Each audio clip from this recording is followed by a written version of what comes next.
What's up everyone, Nate Sally, the Audible Coach, wanted to provide a tutorial on how to best utilize these T.A.P. 52-week planners. Check this out.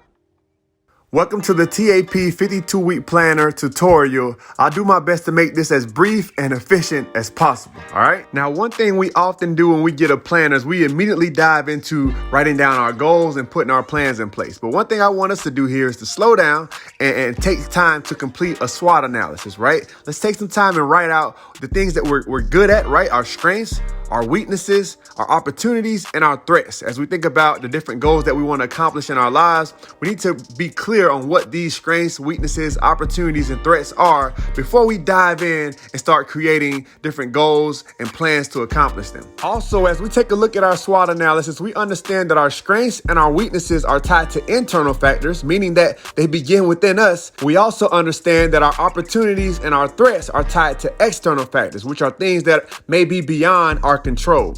Now that you've completed your SWOT analysis, it's time for us to start diving into our SMART goals. SMART meaning specific, measurable, attainable, relevant, and time sensitive. And as you can see here with this planner, we're all about helping you tap T.A.P. into your full potential. So we're looking at 3 different domains of your life: personal, professional, and community. So as we look at these goals, I want us all to begin with the end in mind, right? When you think about your personal, professional, and your community life, what are some things that you would love to be able to say you've accomplished 52 weeks from now? And as we do this, we want to aim for no more than 5, but no less than 2 goals in each domain. Now, I'm a firm believer in the fact that if our why is strong enough, the how will come. So for that reason, we created this section right below our goals that helps us to identify and jot down exactly why these goals that we place here above are important to us in the first place. Now that we have clarity on what our targets are or our goals from the prior page, we now move into the aim portion of the planner where we discuss our plan or the things that we can do to help bring those goals into fruition. We then move into the pursue section, which focuses on the action steps that we will begin to take in order to get closer to our goals. Now, let's say, for example, that I was someone who's looking to lose 100 pounds over the next 52 weeks, right? So that would be something that would land under my personal goals right here. And then as we look down as to why I'm trying to lose that weight, we all understand if I'm trying to lose 100 pounds, obviously I'm trying to get a little more healthy, right? But let's take one step further and dive a little bit deeper into that. Why do you want to be healthy, right? Do you want to be around for your children, for your grandchildren? What is the reasoning behind you wanting to lose this 100 pounds? Make sure that the why behind that is strong enough to be able to push you through those hurdles and those barriers that will exist as you strive to accomplish this goal.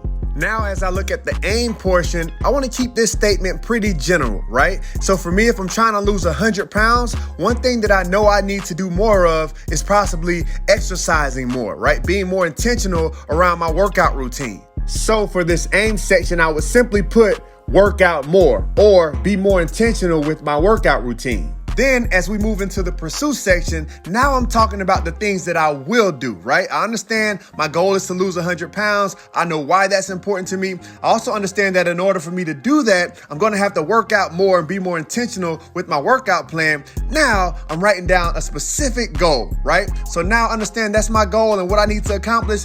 Now the next step that I'm going to take is I'm going to begin working out 4 times a week, right? And when am I going to start doing it? October the 1st. I'm putting a specific date on it that I will begin this process of changing my life forever. Now that we've gotten to our 30, 60, 90-day plans, the hardest part is done, right? We've identified what goals that we want to accomplish, right? We've identified why we want to accomplish them and the steps that we can take to make them come to fruition. Now, when we look at our big picture goal, we can start taking steps back and breaking them down into quarterly goals, which is the 30, 60, 90. You can look at from a monthly standpoint as well and look at what steps I can take this month to be able to get one step closer to my goal. Then we can dive a little bit deeper and look at over the course of this week, what are some things that I can do to accomplish my goals? And then we can dive even deeper and look at every day. All right, starting today, on this day, what can I do to get one step closer to my goals, right? So when you look at your 30, 60, 90, you look at your 1 month goal, you look at your weekly goals and your daily goals, they should all be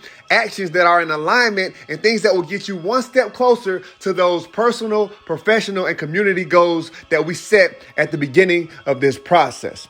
And last but not least, at every stage of the process, we're able to review our performance. We're able to see what went well. We're able to discuss what lessons were learned. And we also take time to commit to what steps we'll take to improve going forward. Now, a common question that I've been asked as it relates to these planners is, when do I begin? When do I get started? And my answer to that question is right now, right? The fact that there are no dates in this planner is not by mistake. That is not by chance. That is very intentional, because I want you to start right now. I want your 52 weeks to be 52 weeks from today, right? Your 30, 60, 90 in that first quarter, it'll be one quarter from today. And I know some of us, our minds, they struggle to wrap around the fact that, hey, this isn't really the first quarter of the year or the second quarter of the year. I understand that. If that's the case, you can wait until the beginning of a quarter to get started, or the beginning of a month to get started. Make it work for you. But one thing I definitely don't want you to do is wait for a whole year, or wait until the beginning of the year and say, hey, I'm going to